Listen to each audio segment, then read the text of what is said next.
rich, centralized, powerful, led by a cohesive elite, Tang presented the world with a model. People could go to Tang to learn what modern civilization meant. And Korea, Japan, and Vietnam did. To be so rich, to be so orderly, to be so civilized, to be like Tang. For those in Central Asia, however, and Inner Asia, the Tang model was one of the exercise of power and perhaps state building, but not necessarily a model of civilization that they wanted to adopt. The contrast with Japan and Korea is very important. Well, how did the countries that wanted to learn from Tang, such as Japan and Korea, how did they learn? They sent embassies.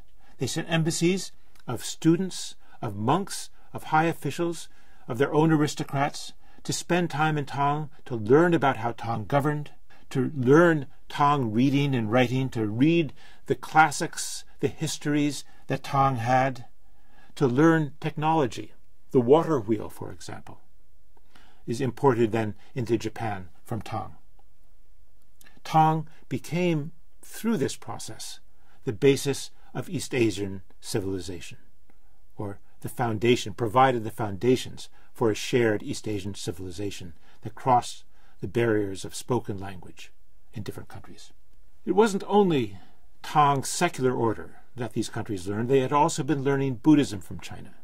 So it's Buddhism that takes form in China, the Mahayana Buddhism of China, that becomes the Buddhism of Korea and Japan.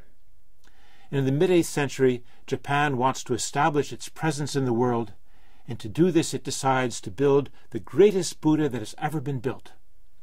Between 747 and 752, they gather 3 million pounds of copper, 15,000 pounds of gold, to build a great Vairochana Buddha. And that Buddha is there today in Todaiji in Nara. And they had a great eye-opening ceremony when one enlivens the statue, so to speak, by painting on the eyes, opening the eyes, taking the blindfold off the eyes in some cases, to which all the countries of that world sent ambassadors. Well, what did they learn from Tang? What did these embassies and students and monks, what did they learn? Some of them stayed in Tang for the rest of their lives and became officials. Those who went back brought with them not only Buddhism, but the idea of government by law. The Tang legal system in two parts. A Tang code, a criminal code, which defined what the crimes were and what the appropriate punishments were, and brought with it the idea of a universal code that would apply to all regions and all people equally. And the statutes, right? The statutes which were in some, not just a civil code or an administrative code, but which defined how government should function, defined how the tax system should work, what the obligations of people were to government and the government to the people. This combination of code and statutes provided both Japan and Korea ideas for how to reorganize their own countries in the Tang model. Government by law also included a bureaucratic system, a system in which the government was organized into functional divisions for revenue, for the military, for public works, and so on, where officials were promoted through ranks on the basis of their accomplishment. Power was delegated from the top down to those below, where local officials were sent from the central government, from the court to the locality, and where there was a field administration of circuits, of prefectures and counties that was hierarchically organized. They also learned a relationship between state and society, of an aristocracy that did not exist independently of government, but was in some sense sponsored by the government. A government that had the power to redistribute land to its subjects. They learned as well a relationship between state and church, in which Buddhism would be subordinate to the state. And yet the appeal of Buddhism was often the fact that it could be independent from the state, that it fell outside of the rules of the state's tax system, that it provided a refuge and a home in its monasteries and nunneries for people who had taken themselves apart from politics and society.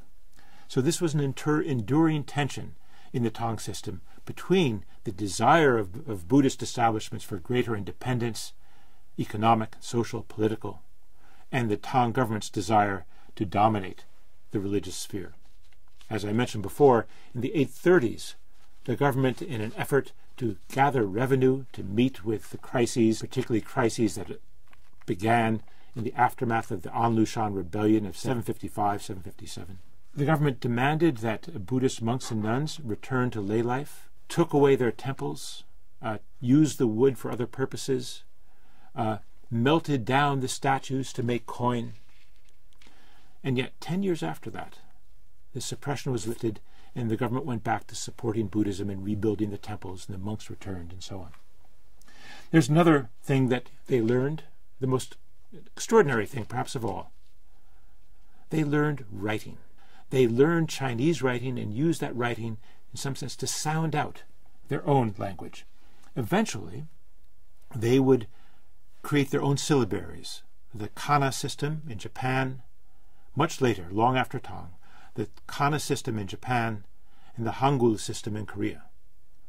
But to this day, Chinese characters have remained part of Japanese and Korean.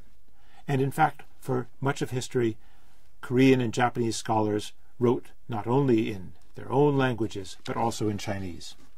To live in square cities with streets organized in a grid pattern, like Nara or Kyoto, to eat with chopsticks, whether you're in Vietnam or Korea or Japan, to drink tea, to dress in silk, to write with a brush on paper by grinding ink, to pay with coins, to pay taxes to civil officials, to read and write poems and other kinds of literature. This was to live in the Tang manner. One part of the world, that's now part of China, stayed outside, and that was Tibet. Tibet, in some sense, the 8th century is making a choice. Is it going to become part of the Tang cultural order, or is it going to, through its Buddhism, identify with the Sanskrit cultural order? And it chooses for the Sanskrit cultural order. One final reflection. When I was a student, I learned about the history of the world, beginning with the Egyptians and the Mesopotamians, going on to the Greeks and the Romans, the English and the French, and maybe in the modern period something about how Western powers went to modernize East Asia. And I was taught that China and East Asia were isolated. That's the question I want to leave you with. Who was isolated? Was it Tang, or was it Europe?